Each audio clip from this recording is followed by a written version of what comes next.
At the promotion meeting, I smiled and said, "I can't wait for my raise." My husband, the boss, laughed. "Raise? Oh no, I gave it to Hazel." HR confirmed I wasn't even considered. Hazel grinned. "Forgot to mention it." That afternoon I cleared my desk. But what I did afterward, nobody saw it coming. "I can't wait for my raise," I announced to the conference room, my portfolio of achievements heavy in my hands. Jasper looked up from his phone for the first time since I'd walked in, and the expression on his face made my chest tighten. Not pride. Not approval. Amusement. Pure, undisguised amusement at my expense. Raise. He set down his phone with deliberate slowness. "Oh no, Aurora. I gave it to Hazel." The conference room's fluorescent lights suddenly felt too bright, too harsh, illuminating every face turned toward me with varying degrees of discomfort and pity. Bethany from HR cleared her throat and slid a folder across the mahogany table. Her manicured nails tapped against the cover twice before withdrawing. "You weren't even considered for the position, Aurora. The decision was made last week." I stood there, portfolio still clutched against my chest, watching Hazel Morrison walk through the glass doors in her new red heels. The same heels she'd shown me last month, asking if they were too much for the office. I'd told her they were perfect for making an impression. She caught my eye and offered the slightest shrug. "Forgot to mention it," she said, settling into the leather chair directly across from where I stood. "Before we continue, if you've ever been overlooked for a promotion you deserved, please consider subscribing. It's free and helps us share stories of women who refuse to accept less than their worth."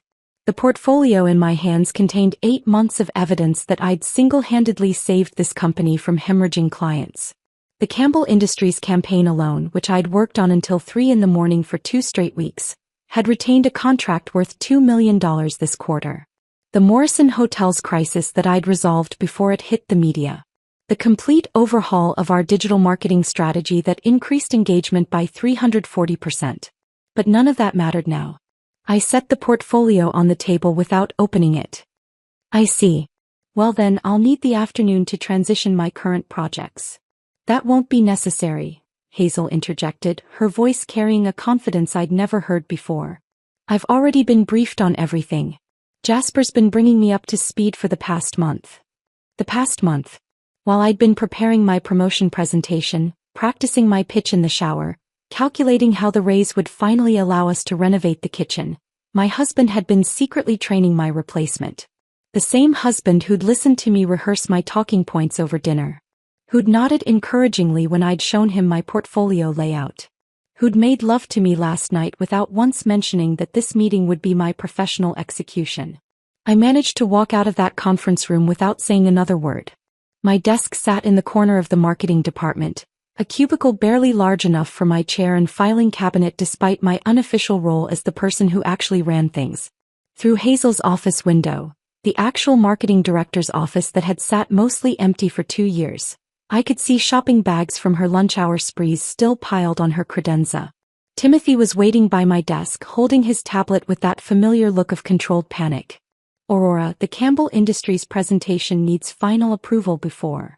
"Give it to Hazel," I said, pulling my personal items from the drawers. The orchid I'd nursed through 2 winters. The coffee mug Emma had given me that read, "World's Best Multitasker." The framed photo from our company retreat where I'd been named Employee of the Quarter for the 3rd consecutive time. But Hazel doesn't know the Campbell account. She's never even met their team. I paused, looking at Timothy's earnest face. He was 24, fresh from graduate school, brilliant but still naive enough to believe hard work guaranteed recognition. Then I guess she'd better learn quickly. The drive home took 17 minutes. I counted every red light, every turn signal, every mile that put distance between me and that building where I'd given everything and received nothing in return. Our house sat on a tree-lined street in Portland's Laurelhurst neighborhood, the kind of place successful couples bought when they were building their futures together. The kitchen still needed renovating. Now it would stay exactly as it was. I set the box of my belongings on the dining table and noticed the Campbell Industries contract sitting on Jasper's home office desk. The margins were filled with handwritten notes. Not Jasper's angular scrawl that I knew from 12 years of marriage. These loops and curves belonged to Hazel. Dates going back 6 weeks. Strategy notes about approaches I'd developed. Client relationship details I'd painstakingly built. My phone buzzed with a text from Emma at college. "How did the big meeting go, Mom? Did you get it?" I stared at those words, thinking about the tuition bills, the student loans we'd co-signed, the promises we'd made about supporting her dreams while I'd apparently been too blind to see my own being methodically dismantled. The house felt different already. Not like a home where two successful people built their life together, but like a stage where I'd been performing the role of supportive wife while missing all the signs that the show was ending. The Campbell Industries presentation I'd perfected at 5:30 that morning still sat in my laptop, ready for a meeting that would never happen. The coffee maker still held the remnants of Jasper's perfect 2 sugars no cream brew that I'd made while believing we were partners. 3 months I'd had that Thursday afternoon circled in red on my calendar. 3 months of believing that excellence would be rewarded, that dedication meant something, that the person sleeping beside me every night actually saw my value beyond my ability to fix problems and save accounts while someone else got the credit. I opened my laptop and began making a list. Not of achievements or presentations or campaigns that had saved the company millions. This list was different. This one started with every password, every client contact, every system I'd built that they didn't even know existed. Because while Jasper thought he'd simply denied me a raise, what he'd actually done was light a fuse. They just didn't know it was burning yet. The list sat on my laptop screen, cursor blinking at the end of the last password I'd documented. My hands moved to close the computer, but something made me pause. The house felt too quiet, the kind of silence that presses against your ears and makes you hear your own heartbeat. Jasper would be home in 2 hours, and I needed to decide what kind of evening this would be. The dutiful wife preparing dinner, or the woman who just had her career detonated by the person who was supposed to have her back. My phone vibrated against the dining table. Timothy again. Morrison Hotels is in full panic mode. Hazel told them you quit without notice. They're threatening to pull the contract. I stared at the message, feeling something shift in my chest. Not anger exactly, but a cold clarity that made everything sharper. Hazel had already started her narrative. Aurora the deserter. Aurora the unprofessional. Aurora who couldn't handle not getting her way. I typed back, not my problem anymore, but deleted it without sending. Timothy didn't deserve coldness meant for others. The front door opened at 6:47, Jasper's usual time when he wasn't working late with associates or in meetings I now wondered about. His keys hit the bowl by the entrance with their familiar clink. His footsteps moved through the foyer, paused at the dining room where my box of office belongings still sat, then continued to the kitchen where I stood chopping vegetables for a salad neither of us would eat. "Hey," he said, loosening his tie. "What's for dinner?" The casual normalcy of it made my hand tighten on the knife. He moved behind me to get a beer from the refrigerator, his cologne filling the space between us. The same cologne I'd bought him for Christmas, selected because it reminded me of confidence and success. Now it smelled like betrayal, pretending everything was fine. "Jasper." I set the knife down carefully, turning to face him. "We need to talk about today." He popped the beer cap against the counter edge, a habit I'd asked him to stop because it left marks on the granite. "What about today?" "The promotion meeting." "Hazel. The fact that you've been training her for my job for a month while I prepared a presentation you knew was pointless." He sighed, the kind of exhale that suggested I was being dramatic. "Or we discussed this possibility. The board has concerns about appearances. A husband promoting his wife doesn't look good, especially with the Fletcher acquisition coming up." The Fletcher acquisition I structured. The one where I spent 3 weeks courting their CMO to make sure the transition would be smooth. Which is exactly why we need someone like Hazel in that role. Someone without personal connections that could be seen as conflicts of interest. He took a long drink of his beer, avoiding my eyes. "This is what's best for the company." "Someone like Hazel who asked me last week what ROI stands for?" His jaw tightened. "She's learning. On my frameworks. Using my client relationships. Taking credit for campaigns I built at 3 in the morning while you slept beside me. That's how business works, Aurora. You knew that when we got married. You knew there would be complicated situations." I laughed, surprising both of us. Not a bitter laugh or a sad one, but genuine amusement at the mental gymnastics required to make this my fault. Complicated situations. That's what we're calling it when you systematically hand over my work to someone else while lying to my face about it. I never lied.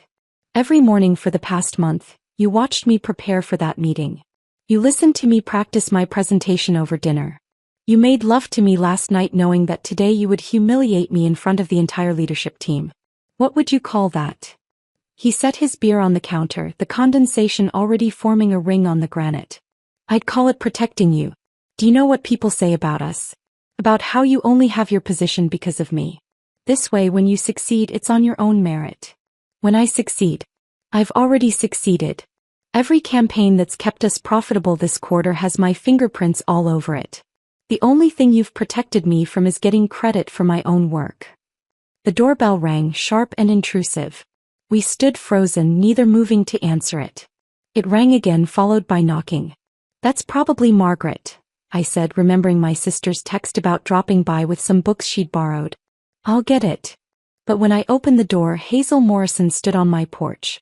She'd changed from the red heels into designer sneakers, traded her power suit for yoga clothes that probably cost more than most people's rent. Her smile was different now, more genuine, like we were girlfriends about to grab coffee. Hi, Aurora. I hope I'm not interrupting dinner.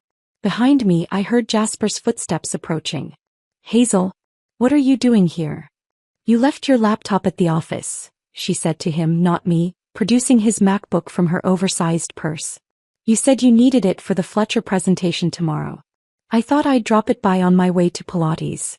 On her way to Pilates. Our house was 15 minutes out of the way from the office to any Pilates studio in Portland. I watched Jasper take the laptop, his fingers brushing hers in the exchange. The gesture was small, practiced, familiar. Thanks, he said. I completely forgot. No problem. Hazel's eyes flicked to me, then back to him. About tomorrow's presentation, should I use Aurora's deck or create something fresh? Create something fresh, he said without hesitation. We need a new perspective. She nodded, satisfied. Great. I'll see you at 7 for our breakfast meeting. Her attention shifted to me fully for the first time. Aurora, I'm sorry about today. I know it must have been unexpected. But I'm sure you understand it's what's best for everyone. The words were perfectly chosen. Not an admission of wrongdoing, not an acknowledgement of what she'd taken, just the kind of corporate sympathy that meant nothing and cost less. I could have responded with anger, with accusations, with the dozen questions burning in my throat about how long she'd been planning this, how many of my ideas she'd already claimed, how it felt to steal someone else's life's work. That I smiled. The same smile I'd perfected in conference rooms and client dinners, the one that gave away nothing while suggesting everything was under control. Of course, Hazel. I understand perfectly. She blinked, perhaps expecting tears or shouting or some other display of emotion she could report back to the office tomorrow. When none came, she shifted uncomfortably. Well, I should get to class. After she left, Jasper closed the door and turned to me. See? She's trying to be professional about this. Professional, I repeated. Is that what we're calling showing up at your employee's house in workout clothes to deliver a laptop you could have survived without until tomorrow? Don't make this something it's not. But I was already walking away, heading upstairs to our bedroom. In the closet, I pulled out my suitcase, the one we'd bought for our honeymoon 12 years ago. It still had the luggage tag from Maui, faded but readable. Paradise Found, it said. I almost laughed at the irony. What are you doing? Jasper stood in the doorway, his beer forgotten downstairs. Getting some space to think. Aurora, don't be dramatic. It's just a job. I paused, holding the sweater Emma had given me last Christmas. You're right. It's just a job. And this is just a marriage where my husband orchestrates my professional humiliation while his new protégé drops by our house in yoga pants. Nothing dramatic about that at all. The suitcase sat half-packed on our bed, Jasper watching from the doorway as I folded another blouse. Neither of us had slept. He'd stayed downstairs most of the night while I lay awake calculating 12 years of marriage against 8 months of lies. By Friday morning, the arithmetic still didn't balance. My phone buzzed at 6 a.m. with an automated message from IT. Your remote access has been terminated. Please contact your administrator for questions. I grabbed my company laptop from the nightstand, fingers flying across the keyboard before they could lock me out completely. The download bar crept across the screen. 8 months of emails, project files, client correspondence. Everything that proved what I'd built and what had been stolen. An email from 3 months ago stopped me cold. Jasper to Hazel, marked confidential. Aurora is too emotionally invested in her campaigns to see the bigger picture. We need someone who can separate feelings from strategy. Let's discuss your transition timeline over dinner Thursday. Thursday. I remembered that Thursday. I'd been visiting my mother in Seattle, helping her recover from hip surgery. Jasper had said he was too busy with quarterly reports to come with me. The download finished just as the laptop screen went black, access revoked. But I had what I needed. I took screenshots with my phone while scrambling eggs Jasper wouldn't eat, maintaining the bizarre normalcy of a morning routine while our marriage dissolved in real time. He sat at the kitchen island pretending to read news on his tablet, both of us playing roles in a show that had already closed. I'll stay at Margaret's for a few days, I said, sliding eggs onto a plate I knew would go untouched. This is ridiculous, Aurora. You're overreacting to a professional decision. My phone rang before I could respond. Margaret's name flashed on the screen and I almost laughed at the timing. Hey Max. Don't you hey Max me. I just saw your LinkedIn post about exploring new opportunities. What happened? And don't give me corporate speak. I'm your sister. I glanced at Jasper, who'd gone rigid at his tablet. It's complicated. Can I call you back? Or wait. Before you hang up, I need to tell you something. Remember 6 weeks ago when I was downtown for that conference? I saw Jasper at Romano's with that woman from his office, the one with the red hair. Hazel. The kitchen suddenly felt too small. Romano's. They were at the back corner table, the one you always say is too romantic for business dinners. She was laughing at something he said, touching his hand. I figured you knew about the meeting, but something felt off about it. 6 weeks ago. I'd been working late on the Morrison Hotel's crisis, eating takeout at my desk while Jasper was supposedly at a board dinner. Thanks for telling me, Margaret. I'll call you later. After I hung up, Jasper's tablet lay flat on the counter, his knuckles white as he gripped the edge. It wasn't what you're thinking. I'm not thinking anything. I'm just connecting dots that should have been obvious months ago. I spent the rest of Friday turning our dining room into an investigation center.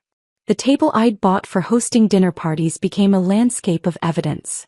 3 distinct piles emerged as the sun set over Portland, each more damning than the last. The first pile contained Hazel's expense reports for the past 6 months. Client dinners at restaurants our clients never visited. Conference registrations for events she never attended. Travel receipts that didn't match any scheduled meetings. Nearly $40,000 in questionable expenses, all approved by Jasper without question. The second pile was my proof of ownership. Every Campbell Industries document with my metadata embedded showing creation dates, revision histories, my digital signature on every strategic decision. The presentation Hazel claimed to have developed last month? I'd created the template in January, refined it through 17 versions, each one time-stamped and tracked. But the third pile made my hands shake. Security badge records I'd saved months ago for an efficiency audit, never submitted because I'd found something else entirely. Jasper and Hazel's badges swiping into the executive floor at 11 p.m. on 7 different Saturdays. Always when I was in Seattle with my mother. Always leaving within minutes of each other around 2 a.m. By midnight, the evidence covered every inch of the table. My phone had been silent except for work contacts asking why I'd disappeared and Emma texting about her classes, unaware her parents' marriage was unraveling thread by thread. I couldn't tell her yet. Not until I understood the full scope of what I was looking at. Sunday arrived gray and drizzling, Portland's signature weather matching my mood. I was deep in spreadsheets when my phone rang with a number I recognized but rarely saw. Dennis Palmer, the longest-serving board member and one of the few people who'd known me before I became Jasper's wife. Aurora. His voice was careful, measured. I heard about Thursday's meeting. News travels fast. Indeed it does. Listen, I'm calling from my personal phone for a reason. There are changes coming at the company and you should protect your interests. I set down the Campbell Industries file I'd been reviewing. What kind of changes? I can't say much, but not everyone on the board agrees with recent personnel decisions. Some of us remember who actually brought in the Morrison Hotel's account. Who saved Campbell Industries from walking away. Dennis, are you trying to tell me something? He paused long enough that I thought the call had dropped. I'm telling you that workplace relationships that cross professional boundaries concern the board. Especially when they affect company performance and shareholder value. Document everything, Aurora. Everything. I already am. Good. And Aurora? You might want to review the company's ethics policy, particularly the section about disclosure of intimate relationships between executives and direct reports. The line went dead. I stared at my phone, then at the security badge records showing those late-night office visits. Dennis had just confirmed what the evidence suggested, but my mind had been refusing to process. This wasn't just about professional betrayal or even marital deception. Jasper and Hazel's relationship had crossed lines that could destroy them both. I picked up the Campbell Industries contract, noting Hazel's handwritten margins again. Her notes weren't strategic insights. They were personal reminders. Jay says emphasize innovation. Check with Jay before finalizing. Jay likes this approach. Jay. Not Jasper. Not Mr. Wallace. Just Jay, with a familiarity that predated her promotion by months. The truth wasn't unraveling anymore. It had already unraveled completely, leaving me holding threads of a life I thought I'd understood. But understanding and accepting were different things entirely. And what I'd do with this knowledge? That was another question altogether. The question of what to do with this knowledge kept me awake Sunday night, staring at the ceiling while rain drummed against the windows. By Monday morning I had my answer. If they wanted to play corporate games, I'd show them what happened when they underestimated their opponent. The coffee shop on Burnside was deliberately chosen, far enough from the office district that we wouldn't run into anyone, busy enough that our conversation would disappear into the general noise. Rebecca Chin arrived first, looking polished despite having been unemployed for 4 months since her sudden departure as CFO. She'd lost weight, her suit hanging looser than it should, but her handshake remained firm. "Thank you for meeting me," I said, settling into the corner booth I'd claimed earlier. "When you called, I wondered how long it would take before someone else saw what was happening there." Rebecca wrapped her hands around her coffee cup. "Let me guess. Jasper finally showed his true colors?" "What do you mean?" She laughed, but there was no humor in it. The monthly finance meetings that somehow always ran late when his wife was traveling. The suggestions that we discuss budget projections over drinks. The way he'd stand too close when reviewing reports, his hand on my lower back. She met my eyes directly. "I documented everything, Aurora. Every inappropriate comment, every meeting that crossed lines. HR did nothing because Bethany reports to him." My stomach turned, but I kept my expression neutral. "Why didn't you come to me? You were his wife." What was I supposed to say? "Your husband keeps trying to corner me in empty conference rooms." She pulled out a flash drive from her purse. "But I kept records. Financial ones too. Hazel's department shows profits on paper, but the actual numbers tell a different story." The flash drive contained spreadsheets that made my evidence look amateur. Hazel had been billing hours to client accounts for work never performed, shifting expenses between departments to hide losses, claiming wins on campaigns that had actually failed. $3 million in fabricated success over 18 months. My second meeting was with Jennifer Park, former head of strategic planning, who'd resigned suddenly 6 months ago. She chose a table near the window, constantly checking the street as if expecting someone to appear. "Hazel Morrison is a fraud," she said without preamble. "Every successful campaign she's claimed came from someone else. She can't even write a basic creative brief without help." When I pointed this out to Jasper, he suggested I was being territorial. When I provided proof, he said I was creating a hostile work environment. She slid a folder across the table. Email threads showing her incompetence, client complaints about her handling of accounts, and my termination agreement with its very generous silence clause that I'm currently violating. The third meeting almost didn't happen. Sandra Williams, former VP of Operations, initially refused to meet, but when I mentioned Rebecca and Jennifer's names, she agreed. We sat in her car in the parking structure, engine running. "I lasted longer than the others because I'm older, less threatening," Sandra said, her voice steady despite her white knuckles on the steering wheel. "But when I discovered Hazel was using company credit cards for personal expenses and reported it, Jasper accused me of targeting her due to jealousy. Me, jealous of a woman half my age who can't calculate basic ROI. She handed me a manila envelope. Copies of the credit card statements. Designer clothes, jewelry, weekend trips, all buried in legitimate expense reports. All approved by your husband. By the time I got home, I had enough ammunition to destroy them both." But ammunition without strategy was just noise.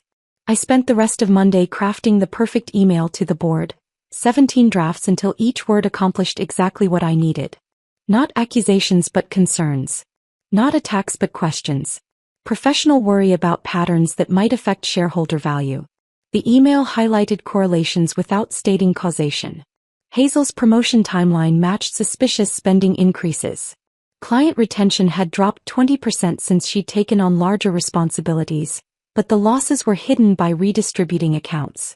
Employee turnover in the marketing department had tripled, with exit interviews citing leadership concerns that were never addressed. I attached Rebecca's financial analysis, scrubbed of anything that could identify her as the source. The numbers would speak for themselves to anyone who understood basic accounting. Which thankfully the board did even if Jasper assumed they didn't. Tuesday brought an unexpected interruption. Emma stood at my door with her backpack and a concerned expression, having driven up from Eugene without warning. "Mom, your texts have been weird. What's going on?" I looked at my daughter, 21 years old, with her father's eyes but my determination, and made a decision. "Come in. I'll show you." She surveyed the dining room table covered in evidence, the laptop with multiple spreadsheets open, the legal pads filled with timeline notes. "Is Dad having an affair?" "Among other things." "With Hazel?" She didn't sound surprised.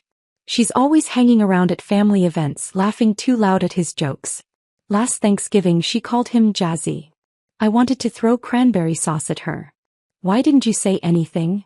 "Because you seemed happy." "Because I thought maybe I was imagining things." He picked up one of the security badge reports. "But this isn't imagination, is it?" Emma spent the next 3 hours setting up an encrypted email system, a VPN, and secure cloud storage for my documents. "Computer science major, remember?"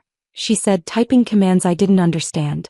"If you're going to war, at least protect your communications." We worked together until past midnight, mother and daughter united in purpose. She admitted things I hadn't known. How Jasper would diminish my accomplishments at dinners, claiming my strategies were really his ideas simplified for implementation. How he told her boyfriend last Christmas that I was good at execution but needed help with vision. "You're the smartest person I know, Mom. He just couldn't stand that you were smarter than him." Wednesday afternoon found me at the grocery store, maintaining the pretense of normalcy by buying wine for book club. My phone rang as I loaded Pinot Grigio into my cart. Marcus Whitman, CEO of Meridian Global, our biggest competitor. "Mrs. Wallace? I've been following your situation with interest. We're expanding our marketing division and could use someone with your expertise." I wheeled my cart to the parking lot, rain starting to fall as I found my car. "How did you?"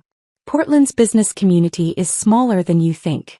Word travels when talent becomes available. I'm offering you the director position, but that's just the start. Bring me 3 major accounts and I'll make you VP within 6 months." Standing in that parking lot, rain streaming down my windshield, I negotiated the kind of package I'd never have dared ask for at Jasper's company. Signing bonus, equity shares, and yes, the ability to approach select clients about transitioning their accounts. "I'll take it," I said, watching the rain wash everything clean. "Excellent. Can you start Monday?" "Absolutely." The fuse was lit. The email to the board would go out Thursday night. My resignation letter was already drafted. The evidence was backed up in 3 locations. All that remained was watching it burn. Thursday night at 11:47 p.m., I hit send on the email to the board members, then closed my laptop and went to bed. There was nothing more to do but wait. The fuse had been lit, and by Monday morning, the explosion would be impossible to ignore. I woke at 6 a.m. to 17 text messages. Timothy's came in rapid succession starting at 7:43. Emergency board meeting called. Jasper looks like he hasn't slept.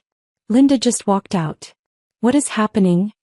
Linda Martinez had been Jasper's executive assistant for 3 years, the kind of unflappable professional who could handle any crisis with calm efficiency. According to Timothy's breathless updates, she'd been called into the boardroom at 8 a.m., questioned about the security badge records, and asked to explain the numerous late-night office entries. She'd stood up, removed her company badge, placed it on the table, and walked out without saying a word. Her silence said everything. By 9 a.m., more texts flooded in from contacts throughout the building. The board had been sequestered for 2 hours. Hazel had been seen crying in the bathroom. Bethany from HR was frantically making phone calls from the lobby because she'd been locked out of the executive conference room. I made coffee in my kitchen, Emma still asleep upstairs, and opened my laptop to execute phase 2. The LinkedIn article I'd been refining for days was ready. When Merit Meets Politics, a case study in corporate leadership failure. No names, no company identifiers, just a carefully crafted analysis of what happens when personal relationships override professional judgment in executive decisions.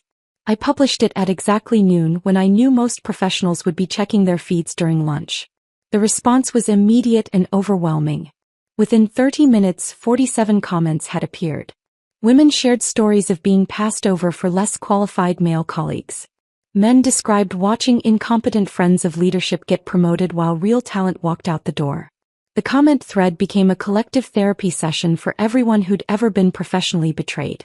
But at 2:17 p.m. the comment that mattered most appeared. Robert Campbell, CEO of Campbell Industries, our most valuable client, wrote simply, "Leadership transitions should never compromise project continuity or client relationships. Concerned about recent changes affecting our account management. Would appreciate direct communication from Aurora Wallace regarding our ongoing campaigns." My phone rang within minutes. Robert's direct line. "Aurora, I just learned about your departure. This is unacceptable. You're the only reason we've stayed with that company. We've invested $2 million based on strategies you developed. I understand your concerns, Robert. The transition happened quickly. There is no transition. Hazel Morrison called me this morning claiming she'd been managing our account all along. She couldn't answer basic questions about our target demographics. She didn't even know we'd shifted our focus to the Southwest market last quarter. I'm sure she'll get up to speed quickly," I said, maintaining professional neutrality while knowing Hazel couldn't get up to speed on a stationary bicycle. "We need you, Aurora. If you're available for independent consulting, Campbell Industries would like to retain your services immediately. I've actually accepted a position with Meridian Global. I start Monday." There was a pause, then a laugh. Marcus Whitman finally got smart. Good for him. And good for us. We'll be reaching out to Meridian about transitioning our account. The dominoes were falling faster than I'd anticipated. By 3 p.m., Hazel had sent a company-wide email that would become legendary for its complete lack of self-awareness. She claimed credit for the Campbell Industries relationship, the Morrison Hotel's crisis resolution, and 3 other major wins that had my digital fingerprints all over them. What she didn't realize was that I'd already forwarded the original project files, complete with metadata showing creation dates and revision histories, to those very clients that morning. Morrison Hotels called Jasper directly at 3:45. Timothy, who sat near Jasper's office, texted me fragments of the conversation he could hear through the door. "No, sir, I understand your concerns.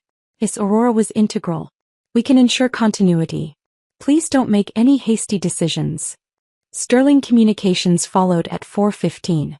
Then Pinnacle Brands at 4:42. 3 major accounts threatening to walk, each worth millions in annual revenue. Each specifically citing concerns about losing their primary strategic contact. Me. Emma came downstairs around 4, finding me at the dining table surrounded by contracts from Meridian and resignation paperwork for Jasper's company. "The internet is loving your article," she said, showing me her phone. "It's been shared 800 times. Someone started a hashtag Merit Over Politics. I didn't mean to start a movement." "Maybe not, but you're giving people permission to tell their own stories. That matters, Mom." At 6:27 I heard Jasper's car in the driveway. Emma looked at me questioning. "Want me to leave?" "Stay. Witness this." He came through the door like a hurricane that had exhausted itself, all spent fury and depleted energy. His tie was loose, his hair disheveled, his face the gray color of someone watching their world collapse in real time. He didn't acknowledge Emma, just focused on me with desperate intensity. "Aurora, we need to talk. We're talking. Privately. Emma stays. She should know who her father really is." He glanced at our daughter, then back to me. "Fine. The board is conducting a full investigation. Linda quit. 3 clients are threatening to leave. You've destroyed everything we built." "Everything you built?" I have 8 months of documentation proving I built it while you were busy doing whatever you were doing with Hazel at 11 p.m. on Saturdays. His face went white. That's not. I have the security records, Jasper. The expense reports. The emails where you called me too emotionally invested, while planning to hand my job to your girlfriend. She's not. Stop. I pulled out a manila folder, Catherine Volkov's article printed and highlighted. This publishes tomorrow. Business Pacific Quarterly. 17 employees, all quoted anonymously describing the toxic culture you created. Rebecca Chen's mysterious departure. Jennifer Park's sudden resignation. Sandra Williams's silence agreement. It's all here. He sank into a chair, scanning the pages. Each highlighted quote made him flinch. A culture where personal relationships determined professional advancement. Female executives pushed out for questioning incompetent leadership. Expense irregularities overlooked when the right person was involved. They can't publish this. I'll sue. With what money? Once the board sees the financial documents Rebecca provided, you'll be too busy defending yourself to sue anyone. You vindictive. Careful, Emma interrupted, her voice steel. That's my mother you're about to insult. The woman who saved your company while you were playing executive with your side piece. He looked between us, perhaps finally understanding that he'd lost more than just a corporate game. Aurora, please. I'll give you the promotion. 50% raise. Hazel will be gone by tomorrow. I stood, gathering my papers. I've already accepted a position with Meridian Global. Director of Strategic Marketing. They're also interested in acquiring several of your clients who've expressed concern about their current account management. You can't do that. Non-compete clause. The one my lawyer says is unenforceable since you violated the company's ethics policy? That non-compete clause. He had nothing left to say.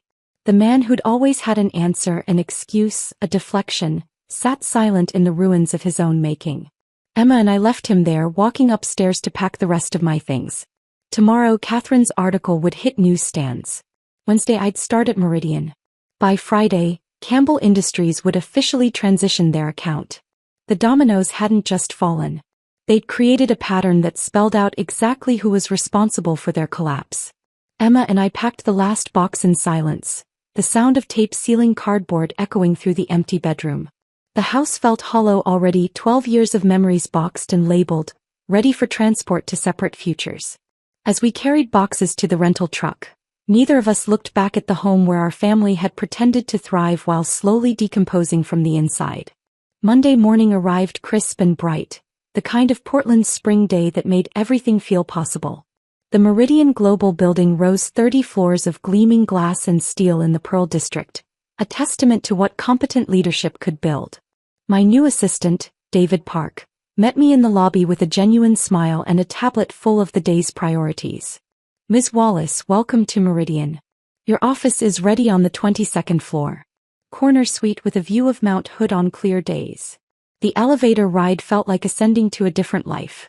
When the doors opened, Marcus Whitman stood waiting, coffee in hand.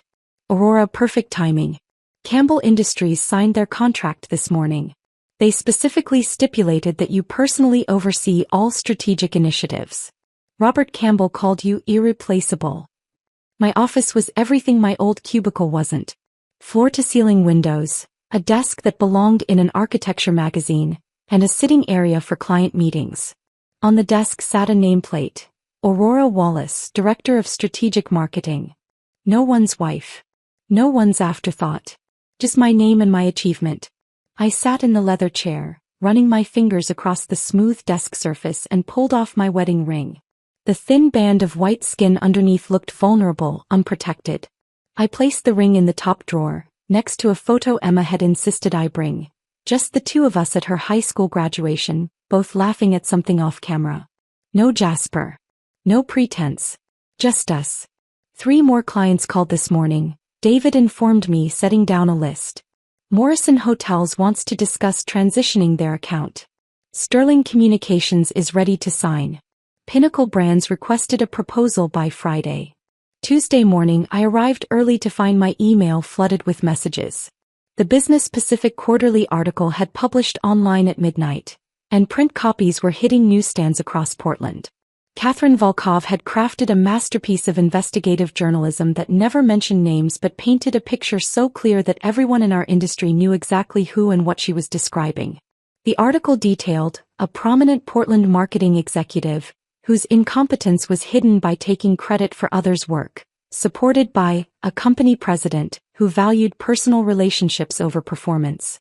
17 anonymous employees described a culture of fear, favoritism, and failure disguised as success. The financial analysis, carefully sourced from internal documents, showed a pattern of deception that bordered on fraud. My phone buzzed constantly. Former colleagues sending gratitude and support.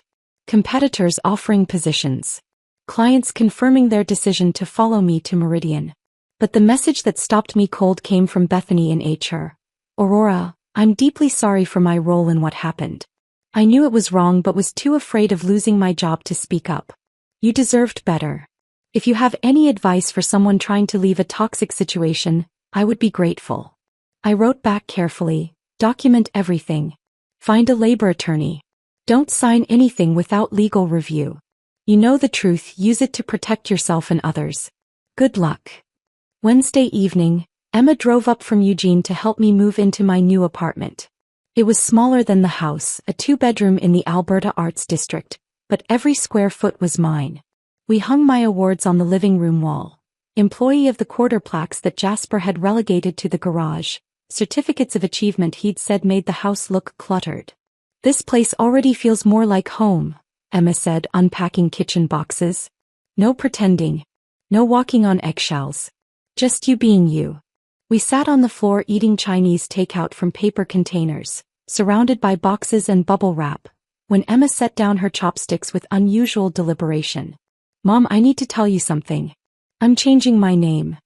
What do you mean? I'm taking your maiden name. Wallace. I've already started the paperwork. She met my eyes directly. I don't want to carry the name of a man who could betray you like that. I want the name of the woman who stood up and fought back. The woman who built something from ashes. My throat tightened. Emma, he's still your father. Biologically, yes. But you're my role model. You're the parent who taught me that integrity matters more than convenience, that truth matters more than comfort. I want to be Emma Wallace. Thursday's lunch with Catherine Volkov was supposed to be celebratory. Her article had already been picked up by 3 national publications, and she was writing a follow-up about women rebuilding after professional betrayal. We sat at a riverside restaurant watching boats navigate the Willamette, when the courier appeared. Aurora Wallace? He handed me an envelope that I recognized immediately. Legal documents. Divorce papers. Catherine started to excuse herself, but I waved her to stay. You might as well witness this. It's part of the story. The papers were straightforward. Jasper wanted a quick, quiet dissolution. He'd keep the house, I'd keep my retirement accounts. The prenup I'd insisted on 12 years ago, despite his protests that it showed a lack of trust, protected my inheritance and future earnings. His company stock, which had dropped 15% since Tuesday's article, would be divided according to our original agreement. Most of his net worth had evaporated with the company's plummeting valuation. I signed every page without hesitation, using the same confident signature I'd used that morning on 3 new client contracts worth $8 million in annual revenue. Any regrets? Catherine asked gently. I looked at my bare ring finger, at the divorce papers that would end 12 years of marriage, at my new business card that represented a fresh beginning. Regret suggests I'd do something differently. Every choice led me here, to a corner office, loyal clients, and a daughter who's proud to share my name. The only thing I regret is not seeing the truth sooner. That evening, I stood at my new apartment window, watching the sun set over Portland's skyline. My phone showed 17 new client inquiries, a meeting request from the mayor's office about leading a women's professional development initiative, and a text from Emma. Proud of you, Mom. The Wallace women don't just survive. We thrive. The city lights began to twinkle as darkness fell, and I realized I wasn't watching the end of something. I was watching the beginning. The phoenix had risen and she was just getting started. The night stretched ahead of me, Portland's lights creating constellations against the darkness. I closed my laptop, gathered my things, and headed home to my apartment where no one would judge my success or diminish my achievements. Tomorrow would bring new challenges, new clients, new victories. But tonight I would simply be Aurora Wallace, a woman who had rebuilt herself from betrayal into something stronger. 6 months passed in a blur of successes that felt earned rather than stolen. The Pacific Northwest Marketing Summit invitation arrived on a Tuesday morning in October, requesting me as their keynote speaker for the annual conference.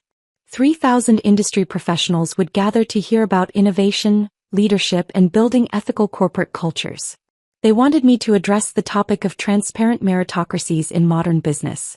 Standing backstage at the convention center, I adjusted my microphone and watched the previous speaker wrap up. Through a gap in the curtains, I could see the audience filling the auditorium. And there, 7 rows back on the left side, sat Jasper. His hair had gone gray at the temples, his suit hung loose on a frame that had lost weight, and his posture carried the defeat of someone who'd lost everything they'd built on lies. "Ladies and gentlemen," the announcer's voice boomed, "please welcome Aurora Wallace, Chief Marketing Officer of Meridian Global." The applause carried me onto the stage, where 3,000 faces turned toward me with expectation. The lights were bright enough that I couldn't see individual expressions, but I knew Jasper was watching. I could feel his presence like a stone in my shoe, noticeable but no longer painful. 2 years ago, I began, my voice steady and clear, I believed that hard work guaranteed recognition, that excellence would always triumph over politics, that the people closest to us would champion our success rather than steal it. I paused, letting the words settle. I was wrong. And that painful lesson taught me something invaluable. Meritocracy isn't something that happens naturally. It's something we build, protect, and defend every single day. For 45 minutes, I laid out the blueprint for creating corporate cultures where talent thrived and politics died. I shared case studies from Meridian's success, the 3 companies that had followed me and flourished, the employees who'd finally received recognition for their contributions. I never mentioned Jasper or his company by name, but everyone in that room knew the story behind the success. The standing ovation lasted 4 minutes. As I left the stage, my phone buzzed with a text from an unknown number. I recognized Jasper's new phone immediately. "Aurora, please. 5 minutes. I need to explain." I deleted it without responding. 3 days later, Marcus Whitman called me into his office. "Aurora, I have an unusual situation. We've been approached about acquiring Cascade Marketing." He paused, watching my face. Jasper's company. The irony was perfect. The company that had denied me a raise, that had given my position to someone unqualified, was now bleeding money and desperate for a buyer. Marcus slid a folder across his desk. "The board wants you to lead the acquisition team. You know their assets better than anyone." The conference room hadn't changed. Same mahogany table, same leather chairs, same floor-to-ceiling windows overlooking downtown Portland. But this time I sat at the head of the table, Meridian's legal team flanking me, while Jasper and what remained of his board sat like defendants awaiting sentencing. "The terms are non-negotiable," I began, opening the acquisition folder. "Meridian will absorb your remaining profitable accounts. We'll honor existing client contracts but under new management. As for personnel," I pulled out 2 termination agreements. "These positions are redundant." Hazel Morrison's name topped the first document. According to my sources, she'd been freelancing for small businesses, barely making rent on a studio apartment in Gresham. Her LinkedIn profile showed a string of short-term contracts, none lasting more than 3 months. Jasper's name was on the second. His CEO position would be eliminated immediately, with a modest severance that would barely cover 6 months of expenses. The prenup had protected my assets, but the company's collapse had destroyed his. The house was in foreclosure. His car had been repossessed. The man who'd once laughed at my raise request was now facing financial ruin. I signed both termination papers with the same pen I'd used to pack my desk that Thursday afternoon when everyone thought I was just another discarded employee. The ink flowed smooth and final. "Aurora," Jasper's voice cracked. "Can we discuss? The terms are final. Legal will handle the transition." I stood, gathering my documents. "This meeting is concluded." That evening, my mother Helen arrived from Seattle for my official installation ceremony as CMO. We had dinner at Le Pigeon, Portland's finest restaurant, where she raised her champagne glass with a knowing smile. "I never liked him," she said simply. "Even at your wedding something felt off. The way he always had to be the center of attention, always had to diminish your accomplishments to elevate his own. Why didn't you say anything? Would you have listened? Sometimes we need to learn our own lessons, darling. But I knew you'd figure it out. You've always been stronger than you realized. She reached across the table, squeezing my hand. I suspected the affair, you know. The way that Hazel woman looked at him during your birthday dinner last year. Like a predator marking territory. And you said nothing? I trusted you to handle it your way. And look what you've built from those ashes. You didn't just survive, Aurora. You conquered. The next morning I arrived at my office at 5:30 a.m., my old routine transformed but intact. The sunrise painted Mount Hood in shades of gold and pink, a view Jasper's office had never offered. On my desk lay expansion plans for the 3 companies that had followed me from Cascade Marketing to Meridian. Campbell Industries had tripled their marketing budget. Morrison Hotels had launched a nationwide campaign that was already winning awards. Sterling Communications had gone public with a valuation that made early investors wealthy. I'd built an empire from the ruins of betrayal. Not through destruction or petty vengeance, but through excellence that couldn't be denied or stolen. Every success was earned, documented, and credited properly. Every achievement belonged to those who'd actually achieved it. My phone buzzed with a LinkedIn notification. Jasper had updated his profile, seeking new opportunities in consulting. The same platform where he'd once announced my replacement now broadcast his professional collapse. I closed the notification and opened my presentation for the morning's board meeting. 3 new clients were ready to sign, 2 more companies wanted to discuss partnerships, and Emma would be joining the team as a junior strategist after graduation. The Wallace women were building something that would last longer than any marriage, any betrayal, any attempt to diminish our light. Success, I'd learned, wasn't about the titles others gave you or the raises they denied. It was about knowing your worth and refusing to let anyone convince you otherwise. The board meeting presentation went flawlessly, with 3 new clients signing contracts worth $12 million in combined annual revenue. As I walked back to my office, the morning sun illuminated the Meridian Global lobby's marble floors, and I caught my reflection in the polished elevator doors. The woman staring back wore confidence like a tailored suit, earned through trials that would have broken someone weaker. 1 year. That's all it had taken to transform Meridian's marketing division from a competent department into an industry powerhouse. The numbers spoke louder than any promotion speech I'd ever prepared. Revenue had tripled. Client retention sat at 97%. Employee satisfaction scores in my division topped the company charts. Marcus Whitman called me into his office on a Thursday afternoon, exactly 1 year after that devastating promotion meeting. Aurora, the board met yesterday. Unanimous decision. They want you as our newest director. Youngest woman ever appointed to this position in Meridian's 40-year history. I stood in his corner office looking out at the city below. From here I could see the building where I'd once begged for basic recognition, now dwarfed by Meridian's tower. I accept, I said simply, no elaborate speech needed. My work had already said everything. The following Monday, Emma walked into my office wearing her cap and gown, holding her diploma from the University of Oregon. Summa cum laude in marketing and communications, with a thesis on ethical leadership in modern corporations that her professors called groundbreaking. She'd driven straight from her graduation ceremony to accept her position as junior analyst on my team. Ready to get to work, Ms. Wallace? I asked, using her chosen name with pride. Ready to learn from the best, Ms. Wallace, she replied, setting her diploma on my desk. Where do we start? Morrison Hotels. They're launching a European expansion and I want fresh eyes on the campaign. Your perspective matters here, Emma. Not because you're my daughter, but because you've earned this position through your own merit. We worked side by side that afternoon, her natural talent evident in every suggestion she made. She'd inherited my attention to detail but brought her own creative vision that surprised and delighted our clients. When she presented her initial concepts to the Morrison Hotels team via video conference, they immediately approved her direction. No one mentioned she was my daughter. They saw only a brilliant young strategist who understood their brand.